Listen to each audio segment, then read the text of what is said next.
Hi എല്ലാവർക്കും നമസ്കാരം. ഞാൻ ഇപ്പോൾ നിൽക്കുന്നത് എവിടെയാണെന്നറിയോ? എൻ്റെ തന്നെ സ്റ്റേഷൻ പരിധിയായ പീച്ചി പോലീസ് സ്റ്റേഷൻ്റെ മുന്നിലാണ് കേട്ടോ. ഇതിൻ്റെ ഉള്ളിൽ ഒരാൾ കിടക്കുന്നുണ്ട്. ആളെ ഒന്ന് പുറത്തേക്ക് കൊണ്ടുവന്നിട്ട് അയാളൊന്ന് കാണാനായിട്ടാണ് ഇവിടെ വെയിറ്റ് ചെയ്ത് നിൽക്കുന്നത്.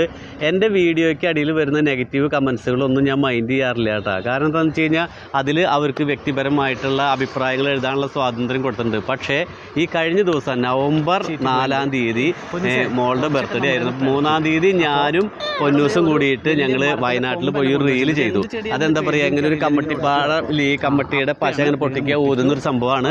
അതിൻ്റെ അടിയിൽ ഒരു നെഗറ്റീവ് കമൻറ്റ് എഴുതി മോളെ പറ്റിയിട്ട്. അതായത് ഒരു മക്കളെ സ്നേഹിക്കുന്ന മാതാപിതാക്കൾക്ക് ആർക്കും വായിക്കാൻ പറ്റാത്ത രീതിയിലൊരു കമൻ്റ് ആയിരുന്നു. രാജാക്കാടുള്ള ഒരു ജോയി എന്ന് പറയുന്ന ആളായിരുന്നു. അങ്ങനത്തെ ഒരു സാഹചര്യത്തിൽ ലോക്ക് ചെയ്ത് വെച്ചിരുന്ന ഈ പ്രൊഫൈലിൽ ആളെ എങ്ങനെ കണ്ടുപിടിക്കുന്നു വിചാരിക്കുന്ന സമയത്താണ് ഞാൻ ചങ്ങാതിക്കൂട്ടം ബിനീഷായിട്ട് സംസാരിച്ചത്.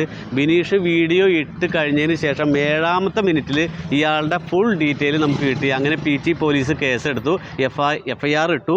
അപ്പോൾ ആൾ ഉള്ളിലുണ്ട്. അപ്പോൾ ആളെ ഒന്ന് കാണണം. അതിന് വേണ്ടിയിട്ടാണ് ഞാനിവിടെ വെയിറ്റ് ചെയ്ത് നിൽക്കുന്നത് കേട്ടോ. അപ്പോൾ പോലീസിൻ്റെ എന്താ പറയുക, നല്ല സഹകരണം ഉണ്ടായിരുന്നു. പീച്ചി പോലീസായാലും ഉടുമ്പൻചോല പോലീസായാലും വളരെ നല്ല രീതിയിലാണ് ഈ പ്രതിയെ അന്വേഷിച്ച് പിടിച്ചത്. നേരം കാത്തു നിന്ന് ആളിതേ അകത്തുനിന്ന് പുറത്തേക്ക് വരുന്നുണ്ട്.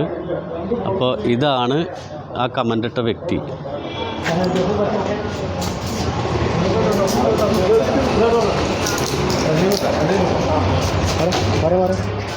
ചേട്ടാ ഒരു കാര്യം ചോദിച്ചോട്ടെ, ചേട്ടൻ എന്നെ അറിയോ? ഇല്ല. പിന്നെ ഞാനും ചേട്ടനോട് എന്തെങ്കിലും തെറ്റ് ചെയ്തിട്ടുണ്ടോ? ഇല്ലല്ലോ. പിന്നെ എന്തിനു ചേട്ടാ അങ്ങനെ ഒരു കമന്റ് ഇട്ടെ? ഞാൻ ബോച്ചയ്ക്ക് വേണ്ടിയിട്ടാ. ആർക്ക്? ബോച്ചയ്ക്കോ?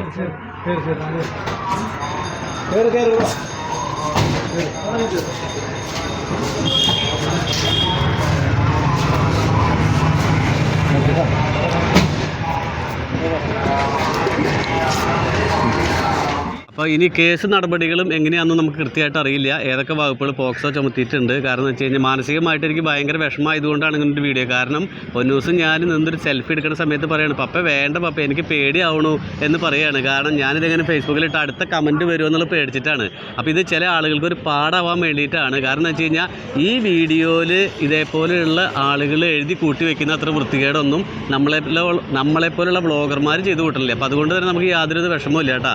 Okay, thank you.